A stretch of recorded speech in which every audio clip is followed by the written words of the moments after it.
platform.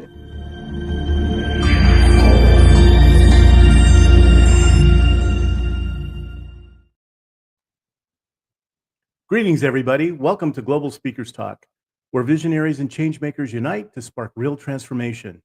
This isn't just another platform, it's a movement where groundbreaking ideas take flight and powerful voices shape tomorrow's reality. Hi, I'm JB Herrera. I'm the CEO of Insight Driven Business. And today we're diving into leadership skills and other skill sets that come from manifesting your reality. It's the law of attraction and how it gets applied in your life. Now, as we witness an unprecedented shift towards digital-first environments, we're exploring how leaders can master that balance between human connection and innovation. So today, this mission, top topic for me resonates deeply with today's focus, which is empowering people to amplify their natural brilliance through these new methods and skill sets that we're going to hear today. So today, I want to tell you that we're going to have some exciting speakers who are going to talk about leadership, about the law of attraction, how it manifests, how you can use it to manifest things in your life, both in the professional side as well as in the personal side. But there are some specific things that you're going to learn today that I really want you to pay attention to. It's not just about understanding these principles, because there are tons of principles that you're going to learn. It's also about how you can take action to make those things work in your life today, not tomorrow, not next week, not a year from now, but today. So by the end of the summit, you're going to walk away with not just concepts, but practical and actionable strategies that can lead you confidently. So let's embark on this journey of discovery together. And as we explore how to extend human brilliance into this exciting frontier of the future. So, and our first speaker today is someone who blends intuition with leadership in a truly unique way.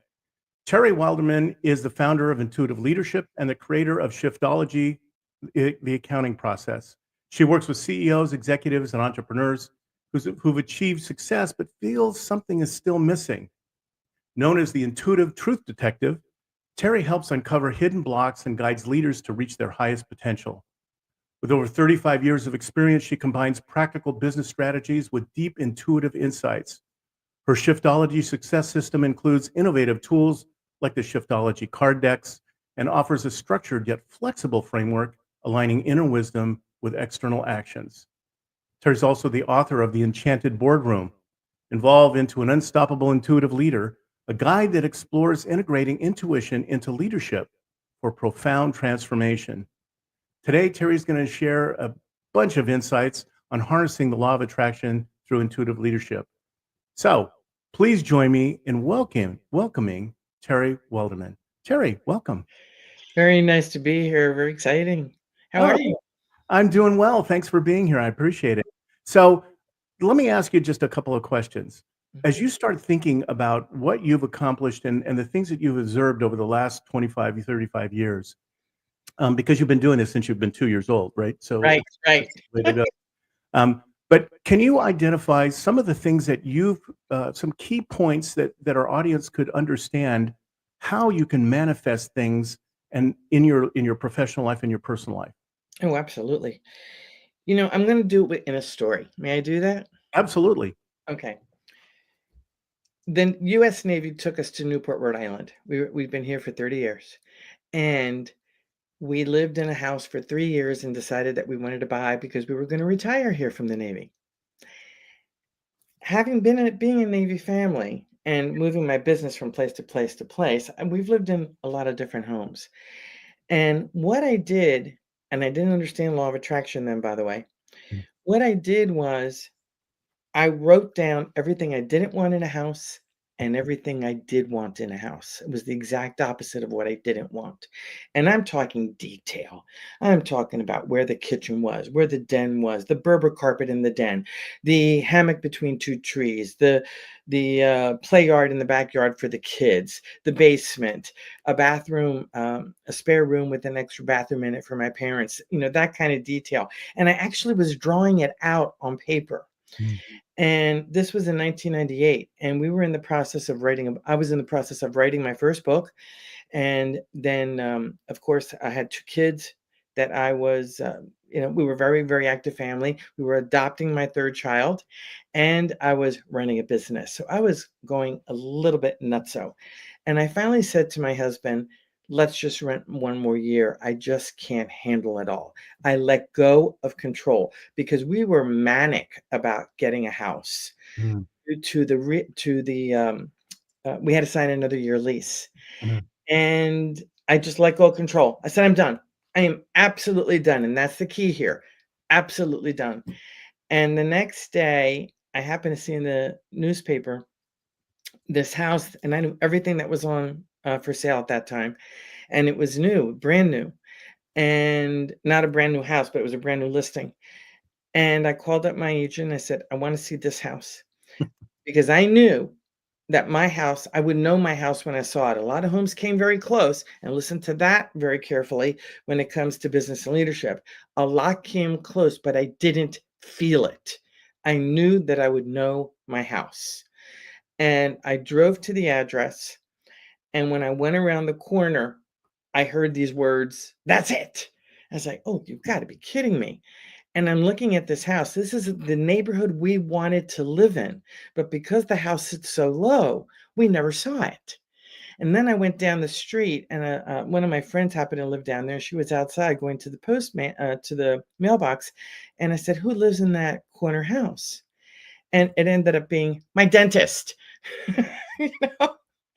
And to make a very long story short, when we walked through the house, I have my list in front of me. I checked off every single thing that I wanted to the house, everything except for one, a south facing house. Instead, the sun rises up on the east and goes down in the west. So I landed that house exactly as I wanted. And I didn't understand how I did that, but it wasn't manifesting until I let go of control. Interesting. Uh-huh. And I apply that, by the way, to everything in leadership, team building, communications. Because when we hold on so tightly to things, we're blocking the energy of being able to give us what we desire. Mm. So the question of manifestation is not only one of being able to create in your mind all of the different desires that you want, but it's a connection with the energy of allowing that to go and Yes, fill, have the universe come back and answer that desire that you have. absolutely. And, I'm going to give another story. From Mhm. the time I was very little, I always knew I was going to have 2 children and adopt one, always. And I was told by 4 doctors I could never have children. And I look at him and go, "Watch me." And my oldest was born 9 months and 2 days after my wedding date. The next one was born 4 years later, and we adopted my 3rd, which was in the midst of the book writing and everything else in 1998. And my 3rd and my oldest have the same birthmark. So I trusted my intuition, Mhm. and I had it wasn't about control for me, it was a knowing that it was gonna happen. I just knew that I was going to manifest this because I trusted how I was feeling so much. Because with intuition, when you work with your the images that come, what you hear, what you feel, what you sense, when you work with your God-given gifts, when you are born, the law of attraction works with you because every single thing is energy. Everything. When I was studying to be a Reiki master in 1998, I went to my uncle's house. My uncle is a radiologist. He was a world-renowned radiologist, won 3rd prize in the world for studies on breast cancer at that time. And this little Cuban man, when I walked in and told him what I was doing, he ran around the house going, Ana Teresa. My name is Ana Teresa. Ana Teresa, this is energía. Esto es energía. Esto es energía. Everything is energy. And I stood there in awe that this man who was always on my case was validating what I was doing as a Reiki master because every single thing is energy, whether it's this glass that I have in front of me, whether it's the phone, whether it's the computer, everything. is energy, everything. It has a vibration to it. And when we realize that everything is energy and we vibrate we choose to live in a state of gratitude, we choose to live in a state of appreciation with what we have, we end up attracting more and more and more of what we desire Mm. because it's law. Ask and it is given. But we've got to believe it. We got to feel it. We have to know it. Mm. That's interesting. So I want to go back to your story about the house Mhm, because that's a wonderful story. I love that. Um, mhm. when you were looking for the house, how long were you looking for the house? A year, A year. a Three. year, yeah, So let's just, we'll play a little game here. sure. 365 days, you had this intention. You had a detailed list of the thing that you wanted, Mhm. and you were taking action on that every day, or Yes. as Yeah, frequently as we possible. were. So it's you were creating that vibration actively on a Yes, daily basis. yes, So all of a sudden, you combine that wavelength of energy plus the energy that you have, plus the desire, and then you stopped and let it but there was another piece to it. go. Okay. There's another piece to it. Mhm. A lot of the homes that we looked at were very, very close to what was on my paper. It Mhm. didn't feel right. Ah. My husband's like, "But Terry, look at this." I mean, it's like, "No, it's not the right house." And he has since learned to trust me. It's not the right house. We I have a just know it's not the right house. I will know my house when I see it. When I feel it, I will know it. And, sure enough, uh, when we walked through this house and he saw the kitchen Mhm. with the step down into the den with the Berber carpet that was written on my paper, and he started looking at the list. The only thing he asked me to do next time is to make sure that we have a flat driveway. Oh my goodness. So when you think about that feeling of certainty, Mhm. right? That was you knew that that was the house. Yeah, So when you're building that energy for the 365 days, you knew how that what it was that you really wanted, and yeah. then you could actually see it. So there's kind of like 3 or 4 different things that I think people who are, they're at the beginning of their journey with the law of attraction Mhm. don't understand that subtlety that you've just described. Um, does that make sense? No, it makes complete sense. The key is to put the desire there, really, really feel it, but then let go. Mhm. Because, people say to me, well, law of attraction doesn't work for me. Well, law of attraction works 24/7. Hate to tell you, it works 24/7. And if you think it doesn't work for you, God bless you, you're absolutely right. If you think it's going to work for you, God bless you, you're absolutely right. Right. It always works based on our mindset, how we're thinking, and how we are feeling. Our emotions and our feelings create our vibrations. How we view the world creates our vibrations. And when our vibrations are high, we tend to attract more of what we want. However, we tend to be impatient. Okay, we tend to be impatient. We want everything now. Mhm. Well, things come when they're meant to come. Now, the one thing my husband loves when I'm in a car with him is because I can always manifest a parking spot. I do it every single time and everywhere we go. I leave the house, go, okay, do your job. And I always get a good parking spot. But for the bigger things, and that's one of the ways that you can start. But for the bigger things, it is about being patient because there's a lot of moving parts to different things. Like for me, I had to wait until the seller of the house was ready to put it on the market. Right.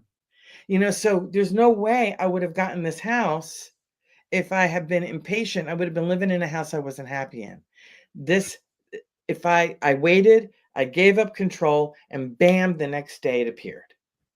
Now, and that's interesting. So generally, uh, people aren't raised to experience that, Right. to do the thing that you need to do, to create the list, and then let it go. We Mhm. we have a tendency to be taught. I don't know where that comes from, and maybe you can enlighten me about this. But we have a tendency to say, I have a question, I'm going to get an answer, I want the result, and I want it now. Boom, boom, boom, boom, boom. Right? Life isn't that way, though. It's not. But what happens, and I don't like to use the word but, and what happens is, an answer to your question, Mhm. we live in the world of practicality, Mm. the practical, tactical, and logical. And a lot there, and what happens is, as we're growing up, we're born with all of these intuitive gifts. We're born with all of it. We are a blank slate. But then our environment, the people that our parents, the people who we are around, they are the ones who influence how it is that we work with our gifts. And again, got to remember, they were influenced by their environments growing up. Mm. So it's about us breaking the pattern and owning what our gifts are, Mhm. who we are meant to be in the world. And a lot of it has to do with fear. Fear is forgetting everything is all right. So Mm. for the practical, tactical, and logical folks, and I'll give you an example. My dad is an engineer. Okay. And when I was studying Reiki and emotion code and body code and all that stuff, I don't believe in any of that. Yeah. Okay. Yeah. When I was being a Reiki master, my mom thought I was a witch. So, but then right before she died, she kept asking me to put my hands on her knees because it really helped to heal her. So, over the years, she got used to it because she knew I was always studying. So what I do is, in merging the practical, tactical, and logical with the emotional, the energetic, the spiritual, and the intuitive, that's whole leadership. And the leaders who practice all of it are amazingly successful because they know deep down inside that when they use all their skill sets, they're attracting to themselves exactly what it is that they want and need. And they allow their teams to make the mistakes. We talked about this with failing before the show. It's okay to fail because it will give you more information where you can ask the open-ended questions to be able to get to the right solution to solve the problem. You cannot solve problems with the same way that you created them. It is about stepping out of the matrix, going into a different state, and being able to search for solutions outside of what created the problem. Wow, that's awesome. So let's talk about Shiftology and the card decks that you use. I Yeah, love that. thank you. Well, they're my babies. I birthed 5 quintuplet card decks in a 9-month period. I took a sabbatical. My dad passed away last June, and I just decided to take some time off. And next thing I know, I'm creating one. They're all digital right now. They will be in print, but right now they're all digital. I decided to create one card deck for my VIP days and my retreats, my 3-day retreats and my 7-day retreats, to be able to give to people. So I created the one card deck, Unlock the Power in You, which is the name of the retreat. And after we finished it, the next thing came up. You got to do the next card deck. I'm like, what are you talking about? This is me in journaling. Writing this out. The next card deck came up, which was Intuitive Leadership. Then the next card deck came up, which is Shiftology. Then the next card deck came up, which is Powered by Angels. And then the last card deck came up. And it's 5 card decks, 3 different collections. And they're all about leadership, communications, teams. Powered by Angels is 14 archangels, and it's all about leadership and team building. Wow. And so that's Powered by Angels. Intuitive Leadership is all about leadership and how to work with intuition in order to lead better. The Vision and Vibe deck is all about I am statements and embodying that and really believing it. And attached to that deck is a vision board template that you can create in Canva. Then Unlock the Power in You, which is unlocking your inner strength. Everything, and all of these decks, except for the Vision and Vibe deck, have 60 cards in them, 60 to 65 cards in them. And then Shiftology, the art of impactful, intuitive, and intentional change. Yeah. I,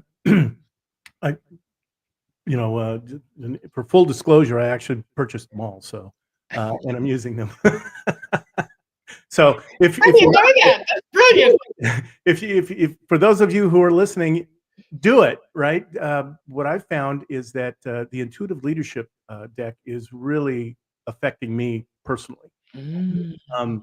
because we're taught empirical evidence, and yet as an entrepreneur, you use your intuition all the time, and so there's that internal battle that you kind of go through, Yeah. and the card deck helps you. I mean, it helped me. It's helping me. So it's a process, and Yes. you fail forward and keep going. Yeah. So And thank you. what's really cool in each of those decks, you can journal in the deck, you can shuffle in the deck. It's a game. You Right. can it'll play. You can use all 5 of them together at the same time. So I use them every morning, my own decks, and I it's a love lot of fun with the messages that come up. And when I would do my power shift sessions in my Facebook group, the Prosperity Power Network, um, I would talk about a specific topic and then put the phone up to the screen. And actually, on the screen, I would pull a card out. It always matched what I was talking about. It's not, it wasn't a setup. It was just I always matched what I was talking about. What can I say? I love it. Well, Terry, this has been really wonderful. And as I have said in the past, we had our conversations beforehand, what you're doing is amazing. For those of you who don't know Terry, or you should, the reality ends up being I've gone out and done I talk to all the speakers and I say, I'm trolling you, right? To find out who you are, what you do, and how you do it. What Terry's accomplished in her life is amazing. Her story is something that you can be inspired by. But not only that, what she's doing with her card decks and the programs that she has really affect you in your life today and tomorrow, both personally and professionally. So I strongly urge you, strongly urge you to follow Terry. And Terry, where can people see you? Where can Well, we find you? on Facebook, you can see my name right at the bottom. Just type in my name, and they can find me on Facebook. Same thing on LinkedIn. Okay. They can send me an email at terry@intuitiveleadership.com, or if they would like to do a coffee chat, Ah, coffeewithterry.com. I love it. That's awesome. Okay, so what I'm going to do is we'll put this together, make sure that everybody who's watching this gets access to this. For some reason, my ticker's not working. I apologize. One of those things. So everybody who's watching, both live and in the future, please take the opportunity to listen to Terry. Take the opportunity to have that coffee with her, because it can be a life transforming activity. It was when I first had the conversation with her, and it is continuing when I'm using her decks. So everybody, thank you very much, Terry. Appreciate your participation and being here for us. Thanks a lot. Thank you so much. Okay, well, Terry's awesome, but now we have our next speaker. He's a Navy veteran, an entrepreneur, and a nationally recognized mindset and performance coach. Bill Hoops is the founder of Lead Your Journey, a mentorship program dedicated to guiding athletes, parents, and coaches through intentional development. With over 25 years of experience, Bill empowers young leaders to build confidence, resilience, and purpose both on and off the field. His innovative 60 for Me framework focuses on personal growth, mental toughness, and leadership skills, helping individuals excel in sports and in life. And beyond coaching, Bill's a passionate advocate for holistic development, emphasizing the importance of aligning mindset with action to achieve one's highest potential. So today, Bill's going to share his insights on harnessing the law of attraction through intentional leadership and personal development. So please join me in welcoming Bill Hoops. Bill, welcome. Hey, how you doing, sir? Thanks for having me. Appreciate it. Awesome, man. Looks like Terry's still here too. What's up, Terry? There she is. But anyway, JB, I appreciate it, man. You can see I don't have the conventional background. I am driving. Part of the manifestation talk that we'll talk about today has got me on the road, but I'm super excited to be here. I did pull over so we don't have any distractions during our time together. Hello? Bill, tell us, Bill, about your solution and how you approach leadership and the law of attraction. Yeah, I mean, listen, I spent my whole life kind of making things happen for myself. I lost my father at a very young age, 13 years old, grew up as a prodigy of a single mother, dropped out of high school when I was 16 years old, had to go to work and really pay the bills, right? So at 19 years old, I'm sitting around wondering kind of what I'm going to do with my life. And I decided to join the United States Navy. And the Navy was an amazing thing for me, absolutely changed my life. I joined the Navy as a 19-year-old high school dropout, and I left the Navy as a 35-year-old grown adult with a master's degree in child development, a wife, two beautiful kids, and the ability to be able to continue to go towards the things that I want in life, right? And, it was after that I became a school teacher for about 4 or 5 years, and through softball and sports and my kids playing youth little leagues and travel sports, I got involved with kids sports and, helping kids. And, so that combined with my formal education led me over the last 20 years to get a whole bunch of experience and start and build a program called Lead Your Journey, beginning a company called Lead Your Journey with the 60 for Me framework, as you said. So it's been a lot of fun. I work with tens of thousands of kids every single year with their families, coaches, players, kind of just creating that ecosystem of trying to help people understand the process. Because sports is fun, athletics is fun, childhood is fun, but we're trying to build relationships beyond sports so that parents and families can thrive together well after, they hang up the cleats for the last time.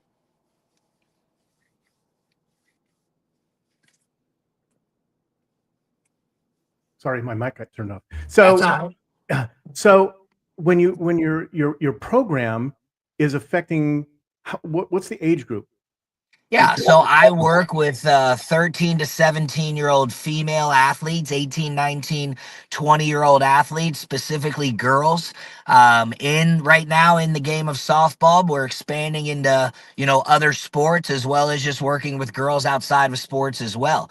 Because see what happens, man, is in sports, in youth, and in families, like when you get into high-level sports, high-level travel, kids get all this pressure. Not only have to go to school, meet expectations, work with parents, work with schools, work with, all of these things. Now they have to worry about scholarships and being perfect and performing and doing all of these things. So, and being in the softball and in the community for so many years, I saw a need. When you talk about manifestation, in order to have success, you have to have a vision, right? You have to put things down on paper. You have to have an idea. So many people have great ideas that they never put on paper, that they never take action on, right? The cure to cancer, the ability to go to the moon. So many people have died with these ideas because they never took initiative, because they never had an opportunity to be able to put that down on paper and take action, right? So we teach through our program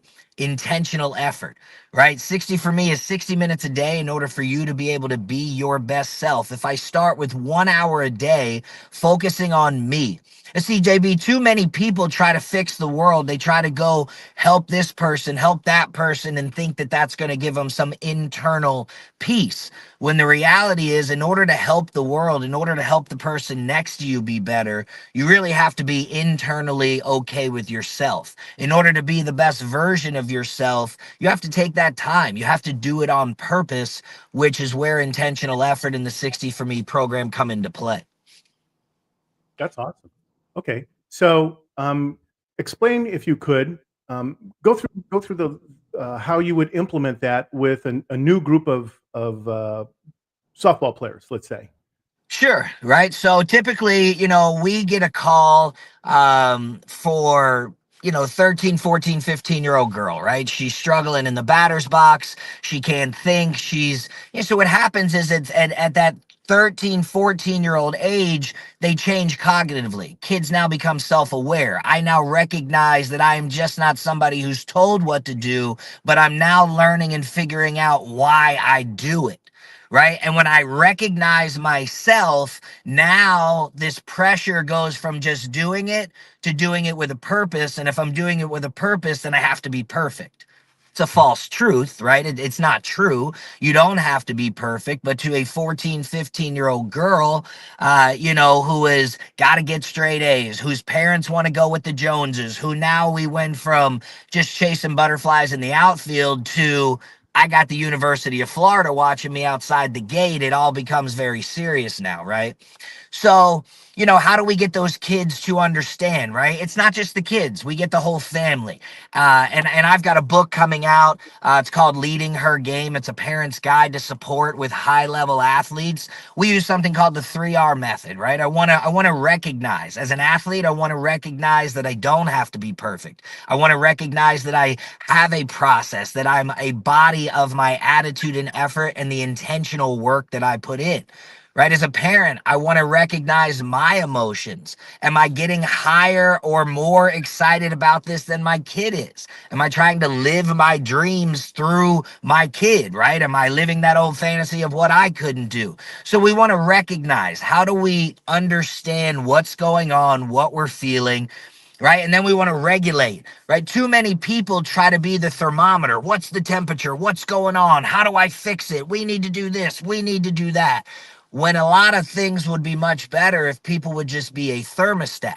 Oh, it's getting too hot. Let me cool it down. It's getting too cold. Let's go ahead and heat it up. We want to keep it at a cool 75 degrees so everybody can be comfortable, right? And then we want to reinforce. I want to reinforce the work that they're doing, the positive things that they're doing, the steps that they're making. Maybe you didn't have the best weekend this weekend, but if you look at your whole body of work, you're making progress, and progress is the goal. So we teach them those things, not only at the parent level, but the coach level, and certainly at the player level. And that all comes with intentional effort. What am I doing on purpose? When I wake up in the morning, and this could be for all of your listeners right now, when I wake up in the morning and I put my feet on the ground, what is the first thing I'm saying to myself? Am I going, oh, just another Monday? Am I going, man, I've got so many things to do today? Am I going, you know what? Today I'm the best.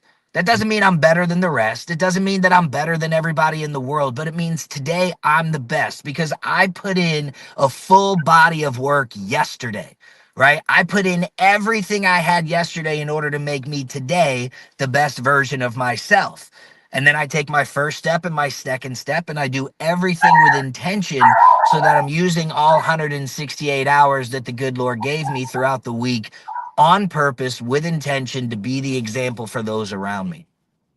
Love that. Okay. So how, obviously you've gone through an awful lot of experience to pull that together. How have you seen that affect the families that you've used with this system? Yeah, JB, it's amazing, man. Like you're a dad, you're watching your daughter grow up, you're learning these things, so I wanted to figure out, how could I use my formal education that I got in the Navy, working with kids, bachelor's degree in child psychology, master's degree in youth policy development. So how can I use that to align with real life principles and real life goals?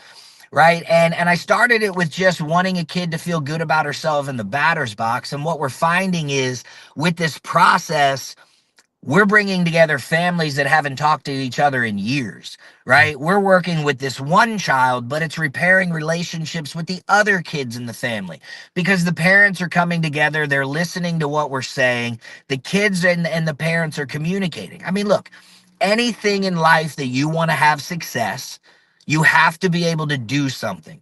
When you do something, you gain what's called experience, typically through failure, right? And that's where most people stop. I tried it, I failed, I'm over, I'm done, there's nothing more I can do, I'll go try something else. That's why 99% of people have a hard time making it to the 1%. Right? So where do I find success? I find success in the adjustments. Once I do something, I'm going to fail. I'm going to get experience. I may win and then I fail, and I may lose and then I adjust.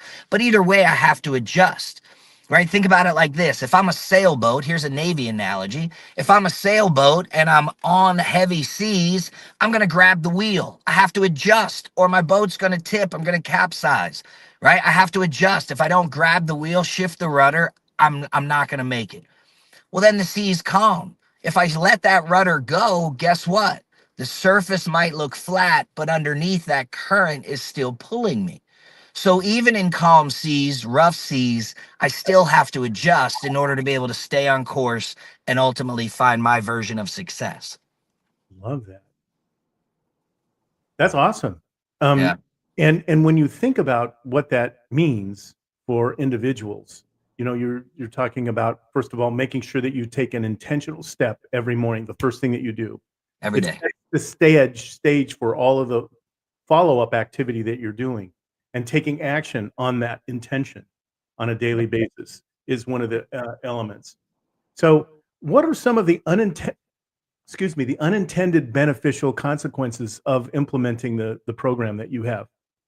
Sure, you talk about manifestation, it's like gravity, right? When you talk about law of attraction, right? If I am the best version of myself, I'm going to attract the best version of the world. If I'm not the best version of myself, always eating bad, never working out, hanging out with the wrong people, waking up late, staying up late, doing all of these things that are not productive, right? Then I'm not going to have the things I want. I can talk about all of these things all day long, right? But if I don't take those intentional steps, then I'm not going to get where I want to be. So when I do, right, when I work out and I feel the best that I can, when I eat the right things, when I make those intentional steps, when I track my 168 hours, right? Everybody always says, I'm busy, I don't have time.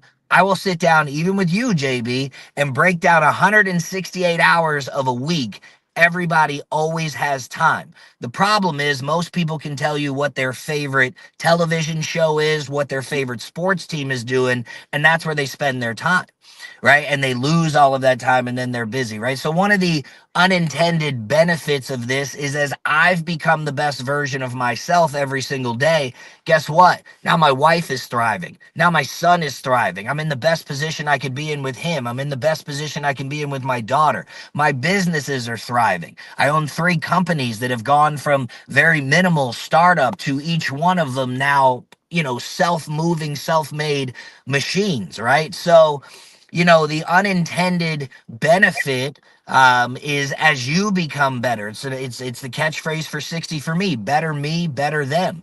As you become better internally, you're going to become a better father because you're doing it on purpose. You're going to become a better husband because you're doing it on purpose. You're going to watch what you say, feel better internally.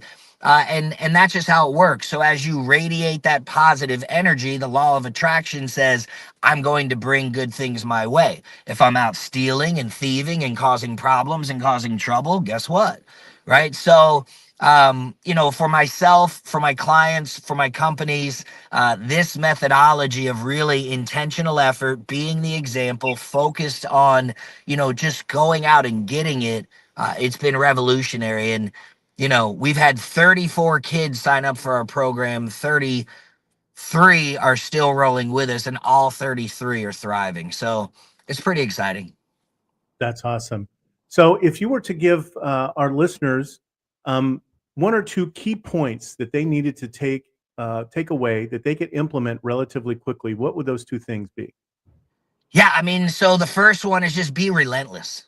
Be Mm, relentless, right? Be relentless, but not without adjustment, right? If relentless doesn't mean just keep running into the brick wall, you're going to get a concussion, right? You understand what I'm saying? But you have to figure out a way to get around it, under it, over it, through it, right? Make an adjustment to be able to do something. So be relentless. So many people have no idea how close they come to success and they quit right before that moment, right? And they'll never know. They'll never have an idea. They'll just say, I couldn't, I wouldn't, I shouldn't, right? And in relentless, let me give you this, drop that apostrophe T, right? The apostrophe T is killer. I can't, I shouldn't, I wouldn't, I couldn't, right? If I just let go of one piece of punctuation, it becomes I shall, I will, I could, and I can, right? I let one little hook hold me to something and make me who I am. Right? If you want to use a piece of punctuation, use a question mark, figure out why. If you want to use a punctuation, use an exclamation point and make a statement, right? But don't let an apostrophe hold you still from who you want to be, right? So, the second thing I would say is, take care of people, right? While you're working to be the very best version of yourself, the top is a lonely place. If I get to the top of a mountain, going by myself, I'm going to slide and fall, slide and fall, slide and fall. If I bring others with me, they can make a connection, pull me up. I can make a connection, pull them up. So that when we get to the top of this mountain, for a little bit, we get to enjoy the view. But then as life takes over and the top of that mountain becomes the bottom, we all get to climb together with more experience. Oh, I love that. That's awesome. So Bill, is there something that how can people get in touch with you? How can people learn your programs? Sure, you can follow me on Facebook. It's just 60 for me, 60 FORME. On YouTube, they put a little dash in there, 60 FORME, because somebody already had the other handle there. You can go to leadyourjourney.com /about, leadyourjourney.com /about. That'll give you my profile and the website. We'll talk about the program. We've got a book in publication that's coming out by the end of the summer. We've got an app that we just got the final approval, is sitting in the development store, so that should be out within the next couple of weeks. And we're just pushing forward, working with families, and trying to help kids have an advantage that, quite frankly, I didn't have, my mother didn't have. We're breaking generational curses and helping families one moment at a time, So that's why I'm in the car. I'm on my way right now to one of my companies is called Florida PGF. We're hosting 102 teams, just about 6,000 people this weekend. Girls that are competing from 10 years old to 18 years old that'll be fighting for the title of state champion, all weekend long. And we'll be laughing with families and sharing moments and taking pictures and watching kids grow up, man. It's a lot of fun. When you talk about manifestation, I'm a kid who, at 13 years old, father's committed suicide, who dropped out of high school, who joined the military, who didn't have a way, who didn't have a path, who, quite frankly, didn't have much of anything going on. And all I needed was a glimmer. All I needed was a light, right? At the very end of that tunnel. And I kicked the light in the Navy, and I got promoted 7 times in 12 years, got my bachelor's degree, got my master's degree. I kicked the door in as a teacher, took my class from a D class all the way up to an A-level class, and now as an entrepreneur, author, father, and husband. Not perfect, fallible, right? Man, human being, mistakable, but success is in the adjustment. Success is being intentional, and the success is in movement. Anything that sits still becomes moldy and stagnant, and you just got to keep pushing forward. So. Absolutely. Well, Bill, thank you so much for taking the Yeah. time to be with us today. And I really want to strongly encourage everybody to take advantage of reaching out to Bill. The 60 for Me program is really awesome. And not only is that going to help you and your family, but it's going to help the people around you and in your community as well. So, Bill, first of all, thank you. I really appreciate you taking the time on this busy weekend that you have. Yeah. And thank you for taking the time to, driving off. Be safe. Yeah. No, listen, I mean, this is important, right? And I'd also just like to add one more thing to your listeners. Why my focus is kids. I'm also a chief petty officer in the Navy. I've spent time in boardrooms with admirals, right? So, if you're looking for training, if you're looking for corporate training, if you're looking for team training, if you're looking for any of that stuff, me and my team can certainly engage. So. Love that. Thank you very much. I appreciate it, Bill. Yeah. Well, we'll let you get back going. Thank you very much for being here. Really appreciate it. And now what I'd like to do is turn to our next speaker. Our next speaker is Madison Creel. She's a certified hypnobreathwork facilitator and a certified mystical coach of oneness. Madison guides individuals to access their inner power by identifying and healing deep subconscious programs. Her journey began in the healthcare system, where she witnessed the effects of unresolved pain and trauma manifesting in patients' lives. And this experience led her to a more holistic approach to healing, focusing on the underlying energies associated with pain and discontent. Through her practice, Madison empowers individuals to become their own healers, guiding them toward a more whole and complete version of themselves. So she'll help you understand how aligning your inner self can manifest meaningful change in your life. So please join me in welcoming Madison Creel. Madison, welcome. Thank you, JB. So today, I want to talk about not necessarily manifestation. I want to talk about energy.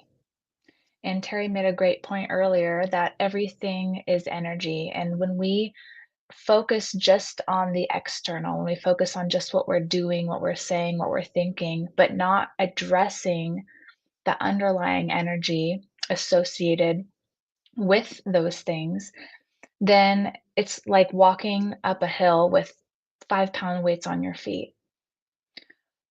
What we are doing is we are noticing and becoming aware of the energies that are pulling, because when we talk about the law of attraction, we are talking about how these energies within us, what we are, what we have become, is attracting the life that we live.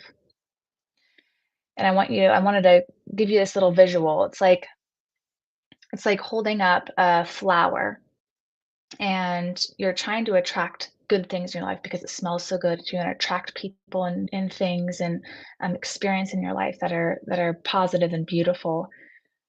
But you're standing on a pile of trash and it's just emanating this, this smelly aroma, and it's kind of pushing things away. So this is your subconscious. A lot of times there is a lot in our subconscious that is almost it's attracting things to us that we don't desire. It's attracting experiences and people in our life because of the frequencies that we hold in our body.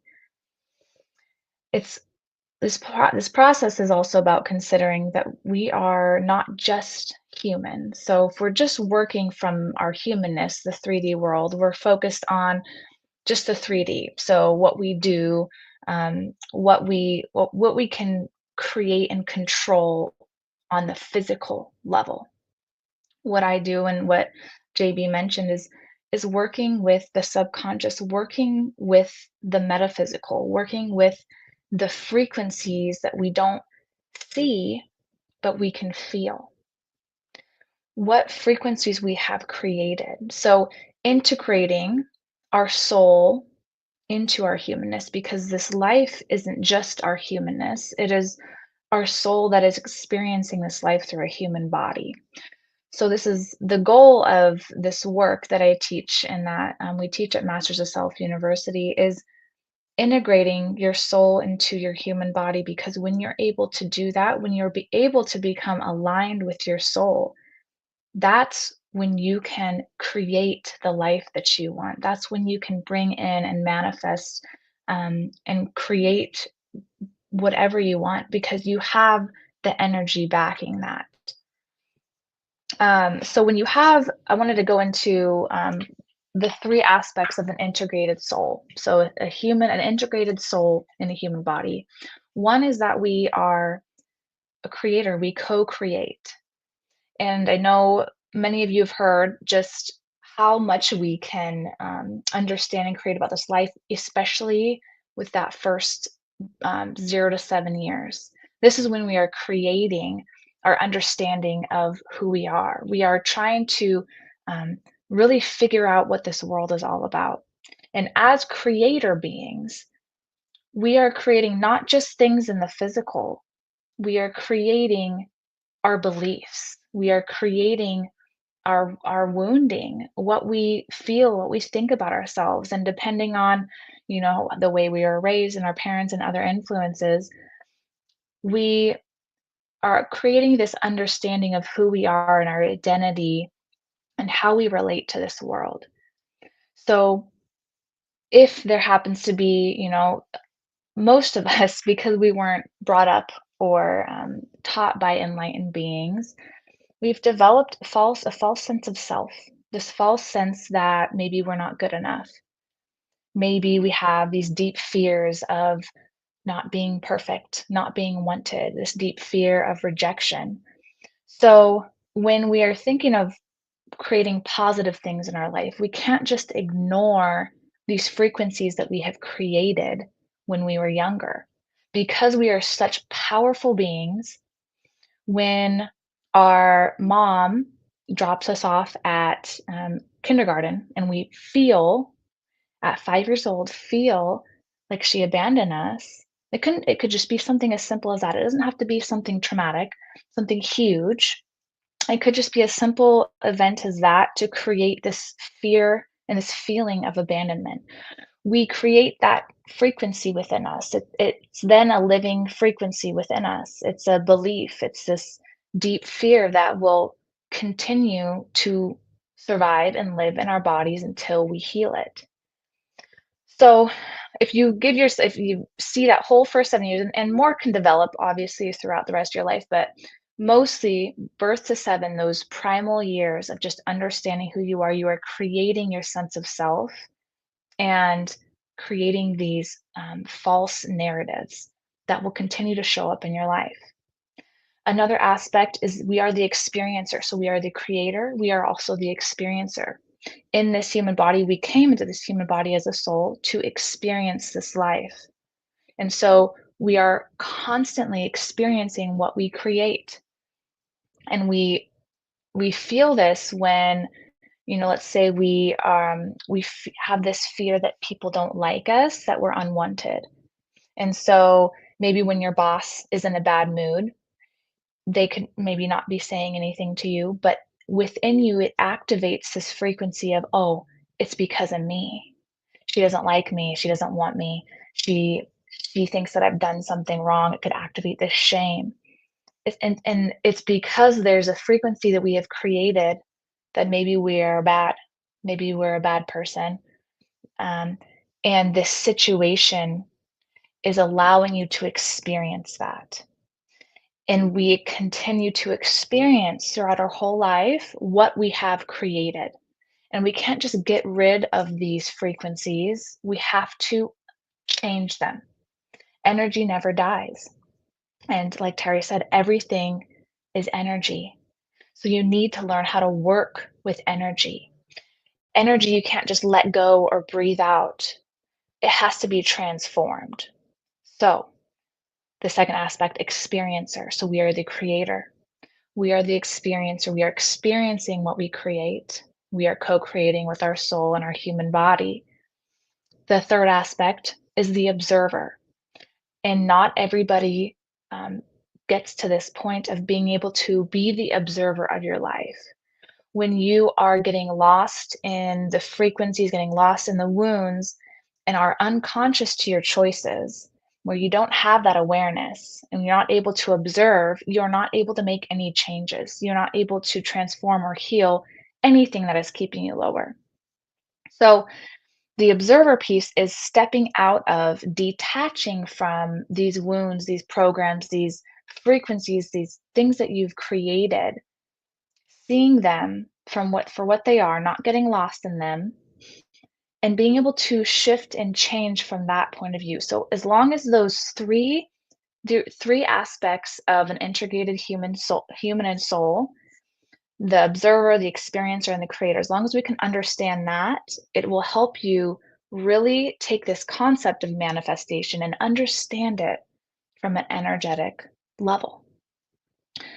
And to take things a little bit deeper, I also wanted to go into energetic entrainment. So it's taking everything that we see on the outside and understanding it from a deeper perspective. It's taking just that conversation or that interaction that you had with somebody, understanding, okay, what was activated within me? What is actually showing up right now? What is the frequencies that I'm feeling and experiencing? And these energies, because when I think of manifestation, it's how does energy interact with energy? So I know that a couple speakers before have mentioned just how energy attracts energy and how we can create the life that we want, right? Um, because of the energy that we hold within ourselves. But how do we know how to elevate that energy within us? Because we could be feeling like complete crap and that the world is out to get us, and we can be coming from a very victim mindset and victim energy and try to convince ourselves that we're happy but we feel how inauthentic that is.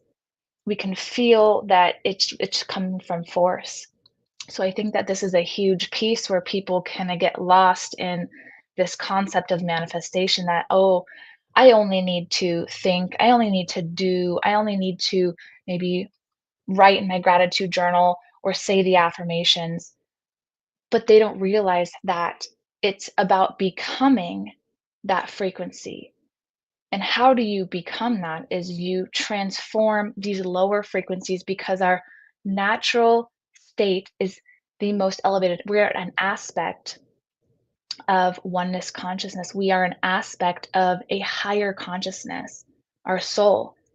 So as we heal these lower frequencies within us that keep us trapped, that keep us stagnant, that keep us in these cycles, we can elevate and become more aligned. And that's where we are able to attract the higher, more elevated things that we would desire in our life because we are co-creating with our soul. We are almost collaborating. We're trying to use energy instead of just forcing from the outside. So, um, there is three things that I wanted to go over with energetic entrainment. So, how energy works with energy. The first one is how your energy influences and impacts others, and how their energy influences and impacts yours. When we are looking at maybe a simple example of maybe you walk into a room and you have a group of people talking in the corner and you feel that they're kind of talking, crap about other people or like they're in judgment, we can feel how icky that is. And maybe that's our group of friends. Maybe we used to be that and we used to kind of fall into those patterns and dynamics. But as we've grown and healed and become more elevated versions of ourselves, we don't fit in that anymore because that's their own energetic dynamic, right? And as you elevate, as your frequency elevates, these two frequencies are going to want to entrain. They're going to want to become the same. And a good example of this, like a good physical example, is the pendulums. So if you have a bunch of pendulums in a room and they're all swinging at different times, eventually they'll all end up on the same. So the energy is wanting to become the same. So when let's say you insert yourself into this group of people that are, in judgment and kind of a lower frequency, you're gonna want to either drop down to their level because you feel that pull, or they are going to want to pull you down. They feel that you are kind of elevated, you're more healed, and you're different. And they're going to probably say stuff like that. Oh, you're different. Something's different. Something off about you. They'll do whatever they can to pull you back down because it makes them feel more comfortable. If there's two varying energies, it's going to feel really uncomfortable. And you also feel this when somebody's growing out of a relationship. Understanding how energy works, understanding that entrainment piece of how if you are growing out of a relationship, it's going to create a lot of discomfort, a lot of dis-ease. But that also offers an opportunity for someone else to rise up and meet you there because the energy is wanting to become the same. And there is a comfort when it is. So, like if you were to drop down into judgment with these people, oh, there's a comfort there because the energy is the same. If your partner was to come up and meet you here and rise up and elevate higher, you would have a comfort there. You would have a more elevated, connected, beautiful relationship. Another aspect of this is you and the universe. So when we talk about energetic entrainment, this is what people might refer to as manifestation.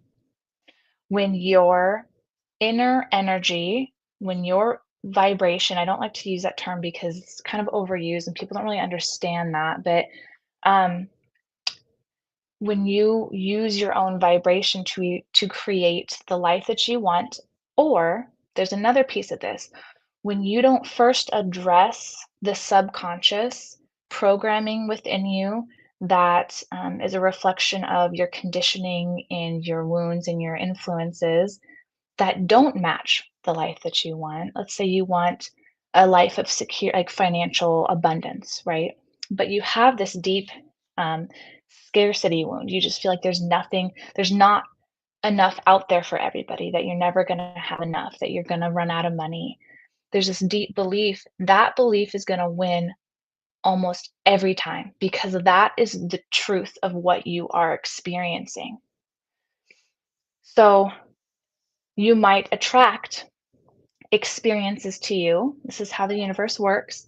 You might attract experiences to you where you will be experiencing that scarcity. You will be experiencing what it feels like to not have any money because the universe is giving you an opportunity to go in and heal these frequencies that are within you, to elevate, to then be able to attract more money to you. If you have this desire to want to have a healthy, secure relationship, but you have this fear, this belief, this frequency within you that is this belief that you are not good enough or somebody's going to leave you, someone's going to abandon you, you will attract that situation. You will attract somebody because of the energy that you're giving off that is going to leave you or that you're going to feel like is going to leave you. So you have an opportunity to heal that part of you. And when you heal that part of you, you will attract a beautiful, successful, secure relationship. And the last part here that I want to go over is energetic entrainment within yourself. And Bill mentioned this too, is that when you just try to change everything in your world, change everything for other people, that's not going to work because you first need to start with you. You first need to address what within you needs your attention and needs to be healed. So by staying connected to your soul, to this higher part of you, to this most elevated, most enlightened frequency within you, the truth of who you are, while observing, while feeling, while bringing up these lower frequencies, these wounds, these false beliefs about yourself, bringing love. I know that it's like an overused statement, just love yourself, it's not up here, it's an energetic process. So bringing love to these different versions of yourself, you're able to alchemize those lower frequencies because you have a higher frequency within you, the truth of who you are, when you choose to connect to that through your heart. And then become the observer, detach from all these frequencies, see what's coming up, feel into, bring up these things and meet that with love. You change the frequency. You alchemize those lower frequencies so you become more whole. You become more of who you are. You become more aligned with your soul.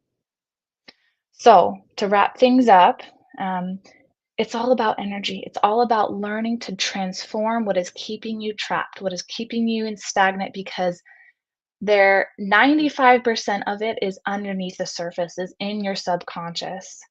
95% of it needs to be addressed in order for you to be able to create the life that you want, not from a place of force, but allowing the universe to bring you exactly what you need. Wow. I'm kind of reeling from what I've just learned, Madison. Thank you so much. There's so many different pieces of information that when taken together are really profound. This was amazing information. Thank you so much for doing that. I'd like to make sure that everybody can take a look at what Madison's doing on her podcast. So you can see that on the ticker that's going to scroll by. There's a whole wealth of information that Madison provides to you, and she brings a unique way of combining all of that from manifestation into a program and a way of looking at life that brings the soul, the heart, the actions of everybody into one unified way and shows you how to use energy in a completely different way. Madison, thank you so much for being here today. Is there anything you'd like to just add to, one final thing you'd like to give to the audience? Absolutely, yeah. So, what we do at Masters of Self University, and my CEO and founder her name's Rachel Fiore. We guide people through this process. So you can sign up for the whole year. It's a 3 month.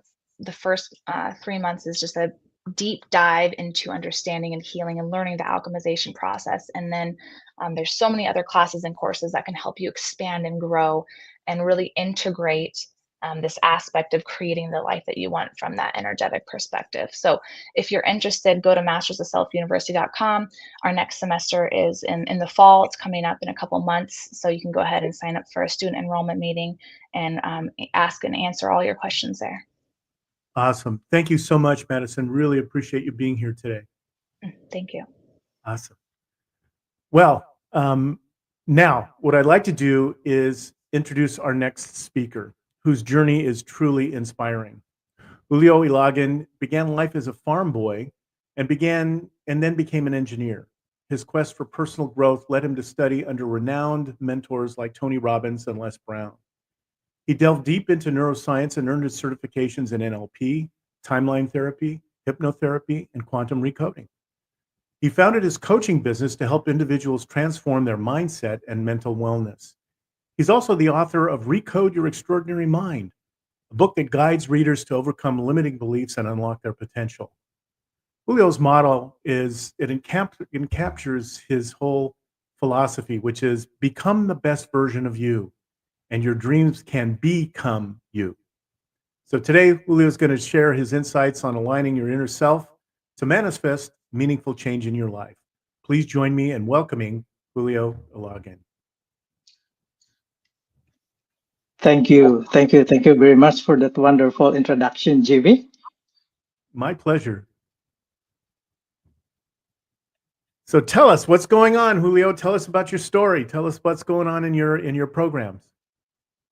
Yeah, I think in my program, I am the first, of course, I am the first client of my own self, and I am already still in the, I'm not fully like taking credential that I'm already at the top of the mountain, but I am really in this journey, living step by step.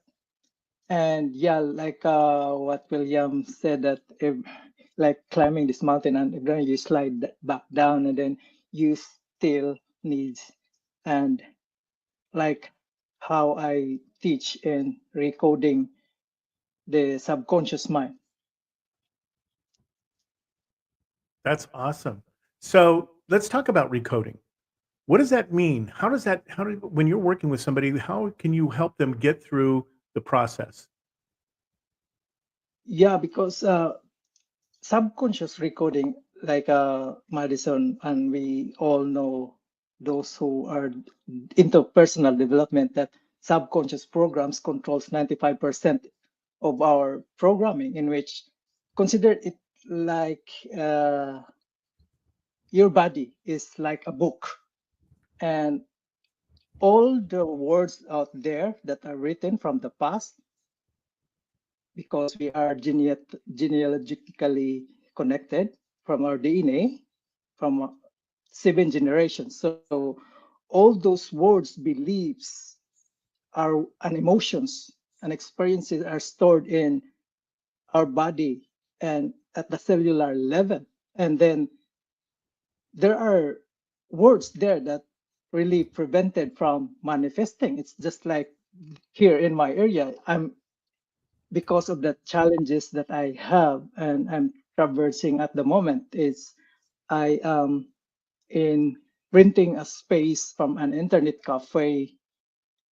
It's just like this wall prevented from the frequency from the universe of attracting, because of these beliefs or these words that needs to, you really take out one by one and reprogram it. And of course, we cannot relate it in an actual book. Like, you cannot just change and rewrite the words there, but in our life, we can have the power to recode through neuroplasticity. And that's why I'm so passionate in this field.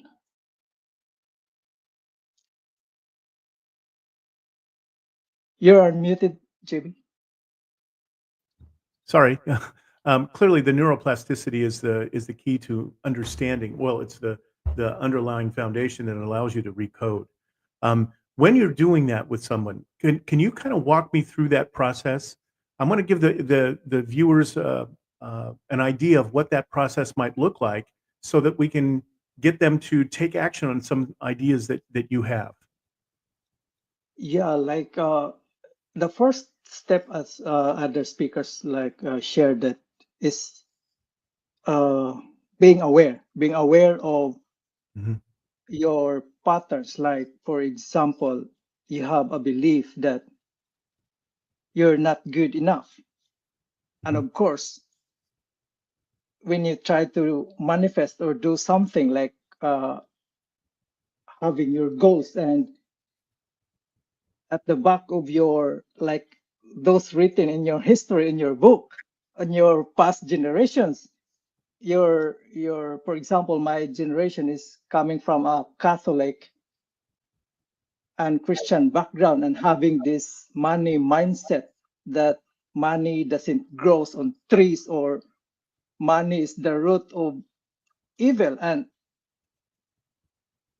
they are not, or we cannot judge them because they are just doing with their best with the education that they have before. But right now we have this power, or there's knowledge and understanding about neuroplasticity, that uh, we can change our mindset, not just only for our health or whatever aspects in our life, because these are preventing, just like this wall here, preventing from the frequency from the universe to, or whatever things that you manifest.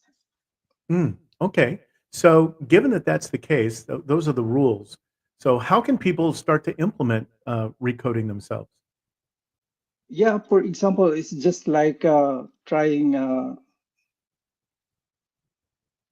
saying these affirmations every day. Like if you think that you are not good enough, try to start changing your self-talk. Mhm. Like I can do this, but of course, underlying those experiences are what really you need to dig also deeper, in which it's not about going to the past, but really trying to take out all the learnings that are connected to that belief that you can't do it, or money doesn't grow on trees, because it is culturally or religiously connected in my background, like those beliefs from the past, and from also from this being colonized mindset. So you, there are many things that needs to be rewired and changed, and it takes out daily practice, because that's how neuroplasticity works. Like repetition is like for example, at the first time you learn, or you take your shoelace, it takes time and effort, right, when you are a child. But throughout practice, it was just easy, and sometimes you don't have to look at it. So that's how neuroplasticity and changing those beliefs, underlying beliefs that are blocking your energy at the cellular level, because it is not just stored in our mind, it is also stored in the body. And changing those things is just like picking out those words in your book, or picking out those molecular cellular level in your body, and changing changing those energies to really align to what you are trying to attract. That's interesting. So I'm kind of curious. It's clear that you have a deep understanding and knowledge of how that works. But I'm curious when was the first awakening of this information? You've had a pretty big journey from where you came from to engineer to where you are today. When was the first awakening of the realization of this type of information of manifestation and the law of attraction? I think for me, it's just kind of a deep inner calling for me. Like, Mhm.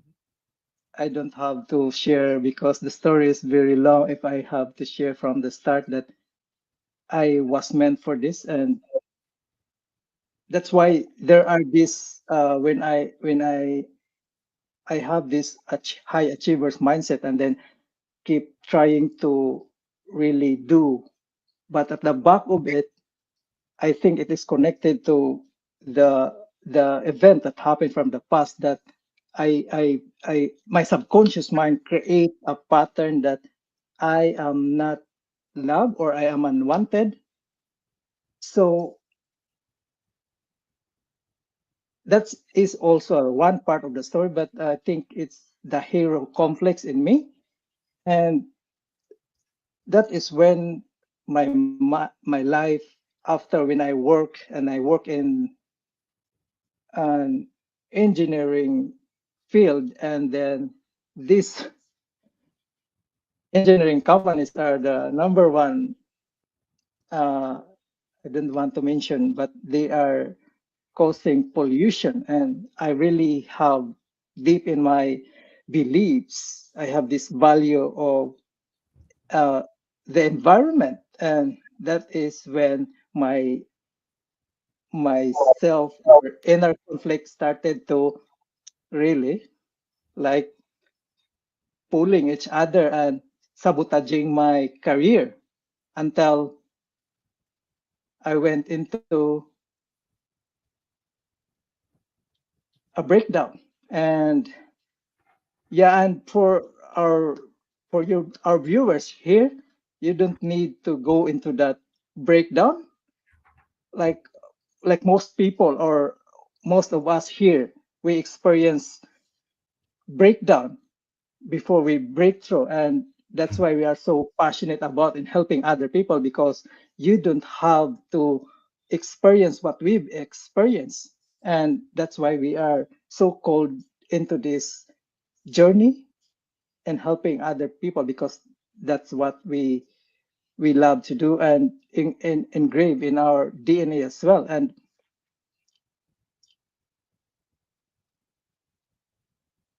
that journey is still,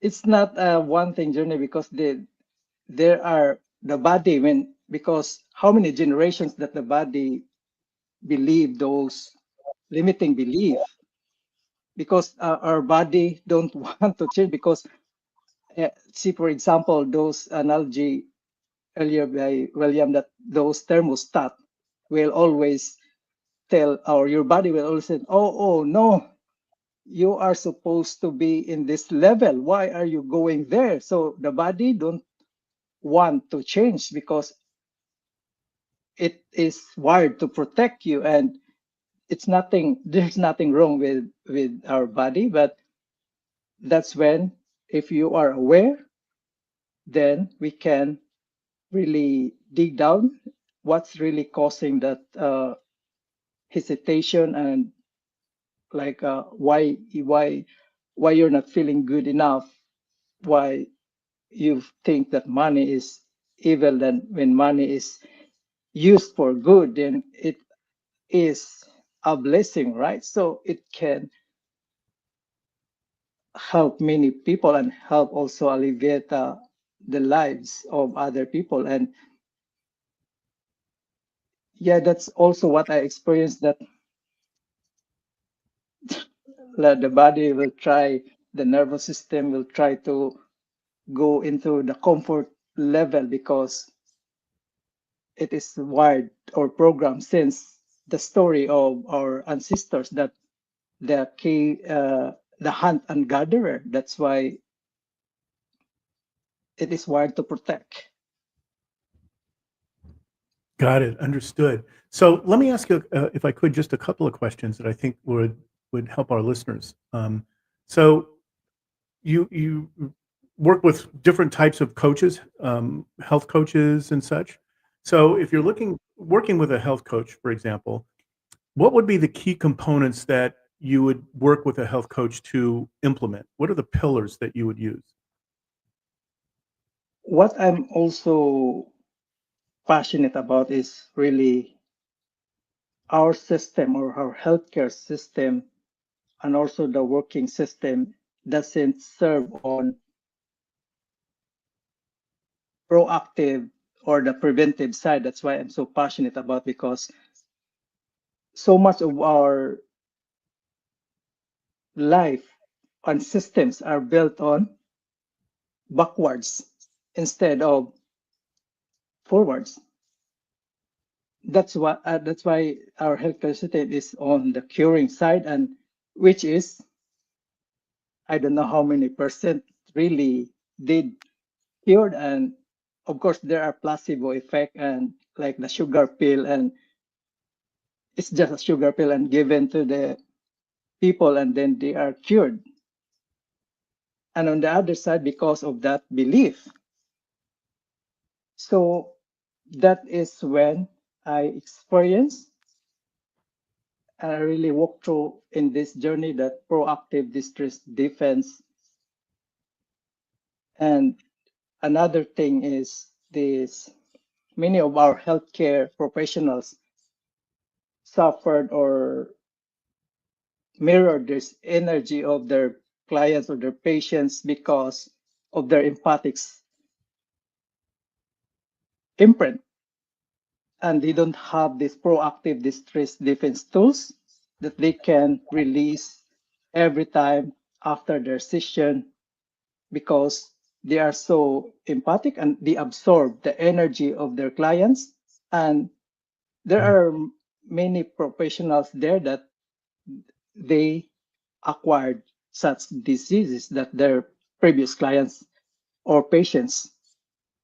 And that's why on the clinical level, this one is, I don't know if how much it is really proven, and that's why I think this is still on what you call this one,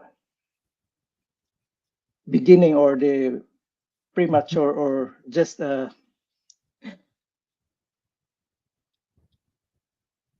how do you call it? It's The nascent just the stage, beginning right? of the beginning of this just sprouting. Like, I don't know how much our medical system looking into this direction. Hmm. So just, I mean, I understand really where you're coming from in that, the professionals can actually absorb the energy that's coming from their patients, and that can affect both their physical, mental, and emotional states, and cause all kinds of symptoms and problems in the healthcare provider.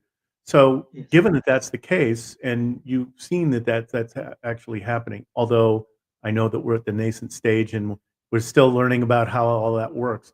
But how can you help your clients, your healthcare professional clients, manage the overwhelm and avoid the burnout and avoid that kind of activity in their lives? How can you help them?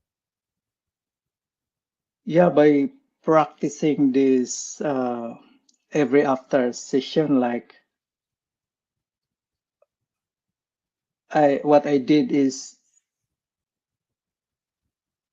I help coaches like to visualize every after session, like closing your eyes and then do this breathing technique and for several times, and then visualize something, like for example, visualize that there is a thread of balloon with your client, and then emotionally or mentally cutting off that one after you breathe out, and then that signifies an emotional or mental release of your session. And it works, and also it works in myself because I have this belief before that I adopted and I manifest other people's sickness. That's why I'm so passionate in really digging deeper into this, and maybe if we have partnering some clinical studies and research to further this study in moving forward. So, okay, so that's cool. So, what kind of assessments or tools or things can you implement when you're working with professionals to identify their strengths, their areas of growth, those kinds of things? Yeah, on the also on the mindset side, like I've been into NLP, and I have this personal breakthrough program in which it is 80% NLP based, and other tools like mindfulness and breathworks and other tools that I learned in my journey. And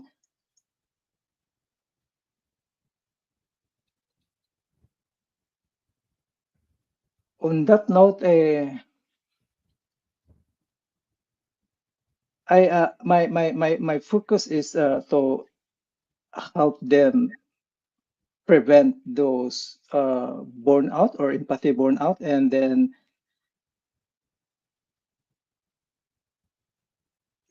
this is my first stage, and in the future I still have some plans that I don't want to share, JB. That's okay, no problem. So if I could, let's just talk about your current workshops and the resources and managing the stress and everything like that. What can someone expect from your workshops and moving forward? Yeah, I really expect that coaches can also replicate these tools. Like, of course, NLP is really popular already, and other works, but really into this protecting your energy, because everyone is working on like transmitting this energy, but no one, I don't think of, maybe I'm just not yet connected to those coaches who works also in this with boundaries and this proactive distress defense, in which we can have to protect our energy boundaries, and empathy burnout, so that they can replicate and help their clients as well, because this is the focal point, like the health coaches and the leaders, heart led leaders, are those the frontiers in our system, like the healthcare system and the working system. So by that, with these tools, maybe, yeah, I'm really looking forward that stress right now is really considered normal, and without them knowing that even rushing through the train station every day contributes to daily stress. And yeah, by spreading this message, it's just a matter of time, and yeah, of Absolutely. course, collaboration with our community. Thank you. Oh, sure. So, Julio, how can people reach out to you and get in touch with you? Yeah, they can reach out to my website, or I have my link tree. Okay, awesome. So Linktree Julio Ylagan, and or go to my website julioylagan.com. Or if you also just want to read, the book is Recode Your Extraordinary Mind as your initial startup, and it's available in Amazon, all markets worldwide, and also in my socials. I'm everywhere: YouTube, LinkedIn, and Facebook, so you can connect with me, Julio Ylagan. Thank you, love it. Jim. Okay, thank you so much, Julio. Really appreciate your time today. This has been Yeah, awesome. thank you very much. I'm so honored, although sorry, there are many challenges behind the ground, and I apologize for my. No, Yeah. there's nothing to apologize for, Julio. Thank you very much for being here. Thank Really you. appreciate it. Thank you. It's my honor to be here. So thanks, Julio. Our final speaker for today is Alex Dumas, a leading expert in building unshakable self-confidence. As a keynote speaker, international best-selling author, and leadership coach, Alex has empowered hundreds of BIPOC leaders to speak up, stand out, and drive lasting change in their careers and organizations. And he's going to explain to you what that means. He works with leaders of color to enhance their executive presence through impactful presentations and authentic communication. His approach combines actionable strategies with deep insights, helping individuals overcome self-doubt and embrace their full potential. Today, Alex is going to share his expertise on harnessing the law of attraction to build confidence and manifest meaningful change in our lives and communities. Please join me in welcoming Alex Dumas. Alex, welcome. Hey, JB, thank you. Great to be here with you. I want to first just give you a standing ovation because I've been with you through this whole summit. You've been rocking and rolling. I've been seeing you take a sip of water, no bathroom breaks, no food, no IVs. I don't know what you got going on, but you're doing a fantastic job, so thank you.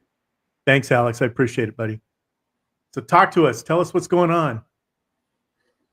Yeah, JB, as I was thinking about this topic and this summit, 6 words came to mind because 6 words changed my life. There's a lot of different words that have affected me in many ways, but these 6 words impact me in a very special way. So let me take you back with me to 2016, right? Almost 9 years ago. And my wife said, you need to get a job. Okay? This stung, this hurt, it didn't feel good. I did not appreciate it at the time, but it was that nudging that led me to be here on the stage with you. To give you proper context of why I needed to get a job, let's rewind back to 2015. That's a year that I describe as one of the worst years of my life, as a lot of personal challenges happened and a lot of celebration too. So in this 90-day window, I'm going to share with you how life went upside down, topsy-turvy, where April 22nd, my son was born. So me and my wife had our daughter a few years before that, and we welcomed our son into the world. It's amazing. We're excited. It's unbelievable. And 3 days later, my mother passed. Now, it wasn't a sudden death. She had fallen the year before, broke her hip, had another injury, rehab facilities, had strokes, right? All of this within a 6-month window of her health decline and eventually passing on. So I've got a new son. I've got a preschooler that I'm still keeping attention to. I'm grieving. And then fast forward a few months later, in July of 2015, I'm laid off. I'm fired from a job. So unemployed father to grieving son, trying to make sense of the world, grumpy husband. And I'm also trying to build a financial service business at the time. This is my first foray into entrepreneurship. So my job is to recruit life and health insurance agents. I'm going from Wall Street back to my home in Long Island. That's where I'm living at the time. So every day I'm riding the train and I'm thinking to myself, I should be prospecting more. I should be doing this more. I should be doing that more. Like I said, I'm grieving. I'm thinking to myself, why didn't I say this to my mom? Why did I treat her like this? I'm having all of this guilt and anger over her death. I'm not resting well because there's a newborn in the house. Nobody sleeps when a newborn's around. I've got a preschooler I'm trying to take care of and engage with her and be there as her dad and also be a partner to my wife. But also, where's the space for me? And there was no space for me. As I'm going on these train rides, I'm thinking on the Long Island Railroad, I should be doing this, I should be doing more of that. And I'm not. I'm re-examining my life. I'm thinking about these old stories that I told myself as a kid that you're not important. You're invisible. You're not here. Who would want to listen to you? Why? What makes you so special?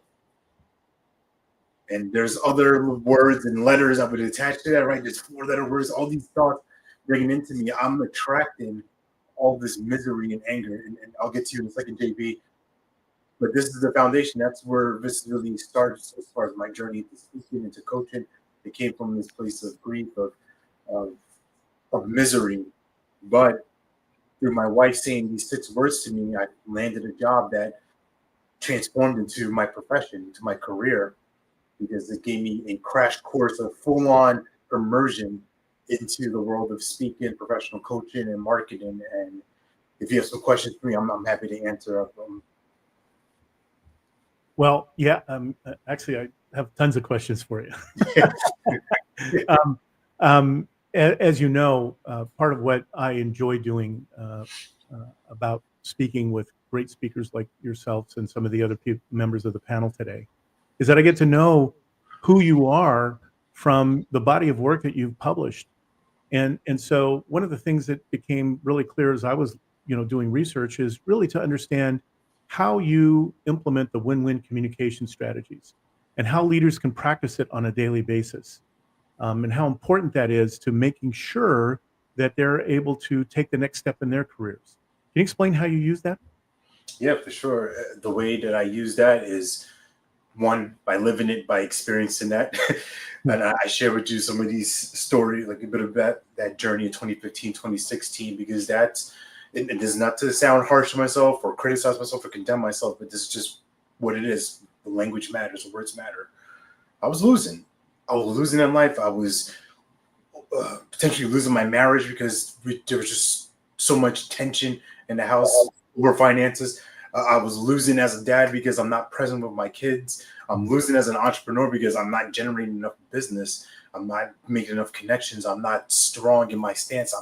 I'm shaky with my confidence, right? If I was a boogie board, right, I'm shaky. I can't get this. I need to stabilize. So with the WIN framework, I look at these 3 aspects that have constantly shown up in my life through different engagements, whether it's building communities, doing events, whatever it takes. But I look at worth as that first piece, that own worth, your own identity. What are you saying to yourself? What are the questions you're asking yourself? I know for myself, BC, before coaching, my questions used to sound like this, JB. Why is life like this? Why is it happening to me? Why can't I have that? Why can't, right? They're not terrible questions, but there is no strength attached to them. There's nowhere for me to go. It's all pushing me down. It's all descendants, all these things of what's wrong with me? Why am I like this? Why can't I have that? And the shift I had to look at was, well, what do I want to create from this situation? What is possible? Who can help me? What's available to me? These questions gave me a lifeline, a rope of sorts to move on to the next part. So that's what I work with leaders on. Like, we have to work on who we see ourselves as, right? We have to look at who I am and then what comes after that. So if I am this loser, if I am this person who just can't get anything right, if I am this screw up, guess what? I'm going to call in all the screwing up, all the messing up, all the loserness into my field of awareness. So we got to move on to the I piece, the intentions. Yeah, I really would love to use the word commitments, but it doesn't work in an acronym. So intention is what I'm going to work with.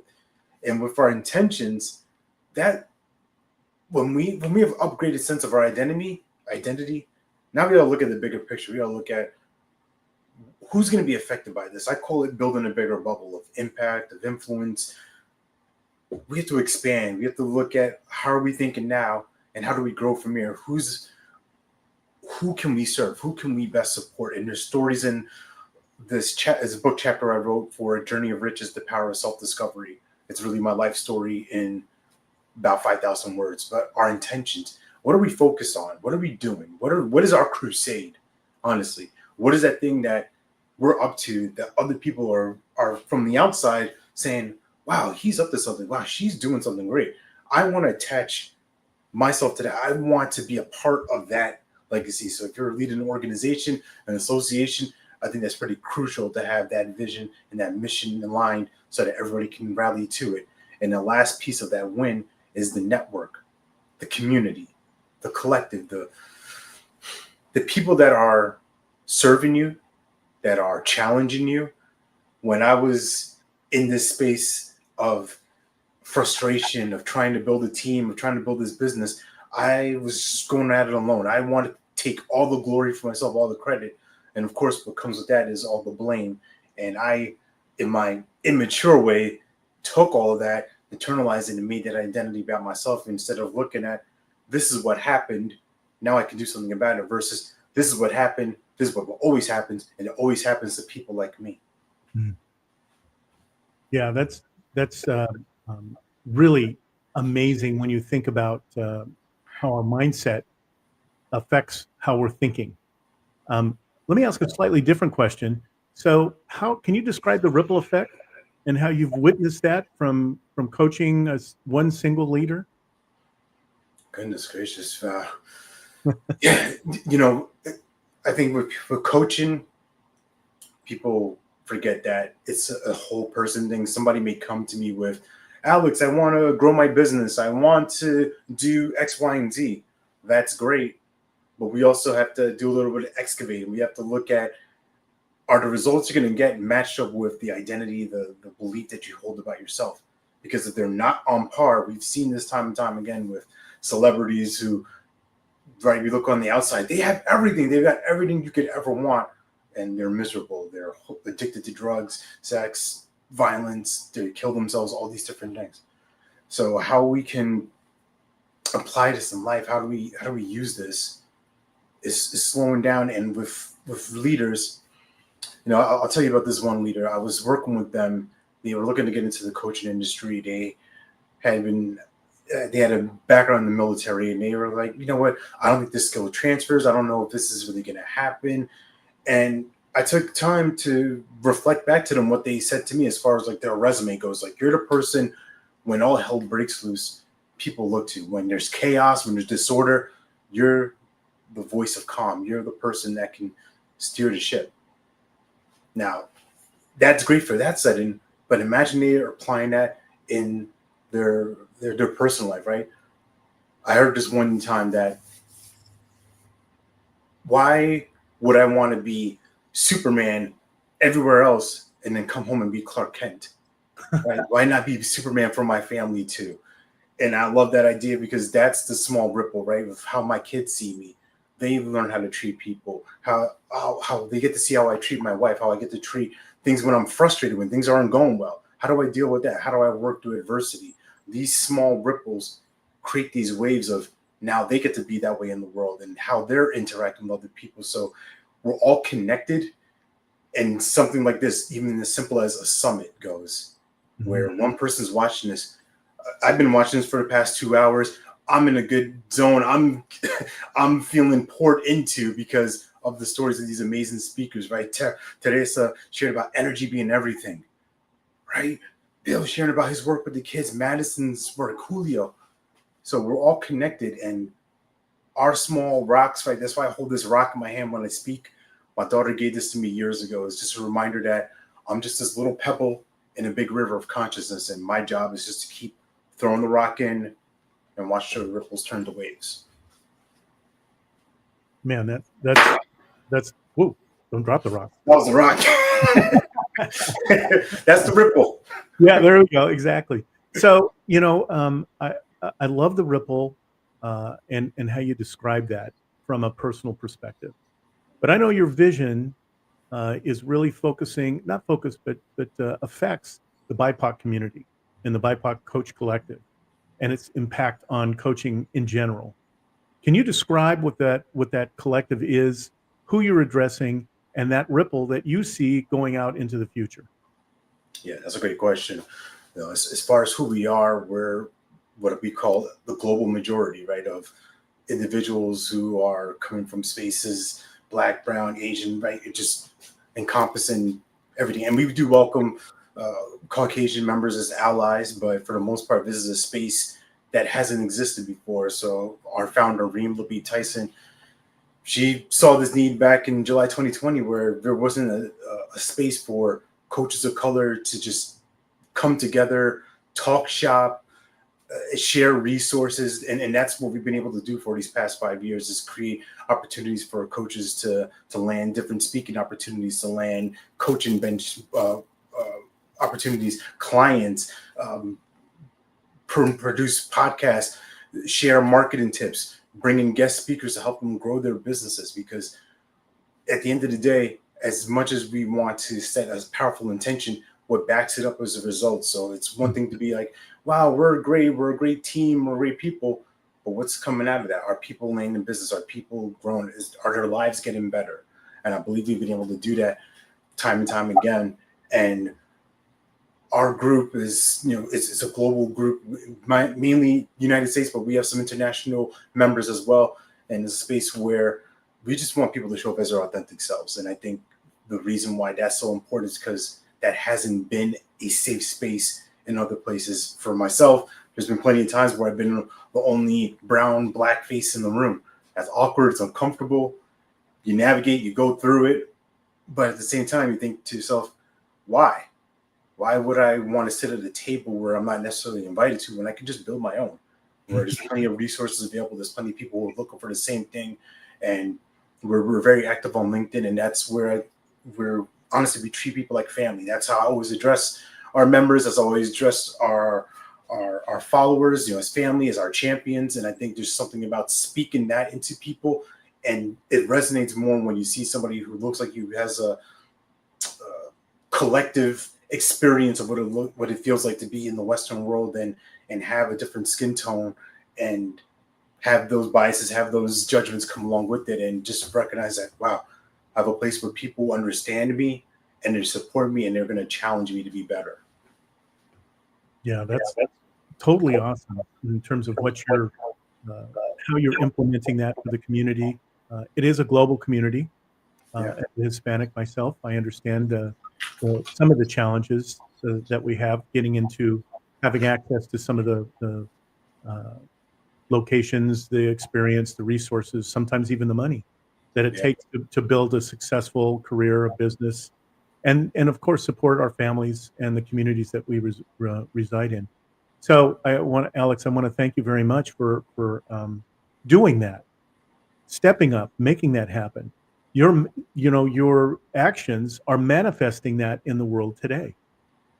And so if we talk about the manifestations and the actions and those types of things that are going to happen, what one or two things you'd like to leave for our audience that would enable them to take action today to build a bigger life for themselves personally and professionally? What impact? Yeah, that's a great question. One, I would encourage them to go back to that W portion of the win framework, the worth, and spend some time with it. And this is something for you to do with yourself, to lay out who you really are. Because there's a difference between an affirmation, like, I am so happy, I'm so grateful. Like, those things are great, and I'm not knocking them, but I think there's another layer where we can get into a place of declaration. And that comes from our state of being, because that, in my experience, has affected most of what I'm doing. If I'm being a person who's grumpy, who's frustrated, if I'm showing up to a summit and I'm like, oh, who's this JB guy? And blah, blah, blah, right? What I'm doing now, my being is that resistant, is that resentful. It's being that. And I have to find a way I'll have to work harder to prep up and be nice. Like, no, what do you come from a place of, that's just who you're being. And it's not going to happen all the time, every day. But it's these different things of, if a mistake happens or you do something wrong, it's like, that's not like me to do that. Right? That's not like me. I'm somebody who's responsible, who's competent, right? we have to speak life into ourselves versus death. So that's the one piece. And two, it's something I share often, is just recognizing that your story matters and your voice matters, that you have value to share, to contribute to the world. And that's what you were put here to do. You were put here to make a difference. You were put here to do something great with your life. You were born to live your life in abundance. I believe that. I share that on my daily podcast, Love, Serve, Care, 3 minutes every day. That's how I end every show. You're born to live your life in abundance. You're the master of your future. You control your freedom, and you have complete dominance of your thoughts, your emotions, and your habits. And if you can believe that, you can hear that, your life will improve. Maybe not right immediately, but gradually. So keep going and keep growing. Oh, I love that. In fact, I'm going to go back and listen to that one little segment right there, because they're not tiny affirmations. They're the seeds of belief that will enable you to become the person that you're meant to be. So if Alex, I'll tell you, if you don't have those written down and something that you can, send out to people, dude, I'll do it for you so that you can do it. It's in my email signature for sure. It's more than just a cute tagline. Like, these are core beliefs. Like, yeah, I'm born to live my life in abundance. Like, when good things happen, that's supposed to happen. That's not a fluke. That's not a, oh my goodness, like, good luck for me. No, like, I was made in a creator's image, whatever you want to call it. I was made to do two great things with my life. So let me do that. I love it. Okay, this is great. Everybody needs to really understand what Alex is talking about. And Alex, what I'd like to do is encourage all the audience to reach out to you. How can they actually see you and get to know you a little bit more? Yeah, for sure. You can go on speakeralexdumas.com. That's my website. Or I'm most active on LinkedIn. So Alex Dumas again. And pay attention to the face. Listen to the voice. I will likely send you a voice message or a video message. This is me. It's not AI. It's not a bot. This is me 100% in the flesh. Awesome. Well, Alex, thank you so much. I really, really appreciate your time being here. I can't strongly encourage you enough to reach out to Alex. He's got a message that's amazing, but more importantly, he's able to touch your heart and your mind, bring them together so that you can actually take action. You can manifest the reality, what you've envisioned for your future. So reach out to him. And I just got one more thing, JB. I'm sorry. I see the ticker on the bottom. So for anybody who's watching this, there's a code that's scrolling on the bottom. That is a free gift from me to you that contains an audio reading of that book chapter that I mentioned. So the book itself is called The Journey of Riches, The Power of Self-Discovery. I contributed the first chapter to it, called Everybody Wins, Including Me. So you can download that. It's an audio reading of me and a little bit of podcast commentary, because it's hard to put your life into so few words. So it's an hour worth of free material. You get to know about me, know more about my story, and exactly what created who I am today. Well, that's great. I'm on it, Alex. I'm going there now. So thank you again so much for being here. We really appreciate your knowledge, your wisdom, your experience. And I strongly encourage you for the listeners, take a look at the scrolling ticker there. Take that link down, reach out to Alex. He can actually assist you, and again, in helping you become the person that you're meant to be. Thanks again, Alex. Really appreciate your time. Thanks, JB. Thanks, team. Okay. Well, that brings us to the end of our journey today. I want to thank all of our speakers for this thought-provoking conversation. Today, we explored how intention and action are partners in possibility and in manifesting the reality that you currently have. So as we began the summit, I shared with you that we're not here just to discuss ideas, that we're here to shape the future. Each speaker in their own way reminded us that manifestation is not about wishful thinking, it's about conscious creation. And now we've seen that the tools of tomorrow are already here to support that mission. So you are the creator of your experience. You are the architect of your reality. So whether you lead teams, shape communities, or are just beginning your journey, your thoughts, your vision, and your belief system are the most advanced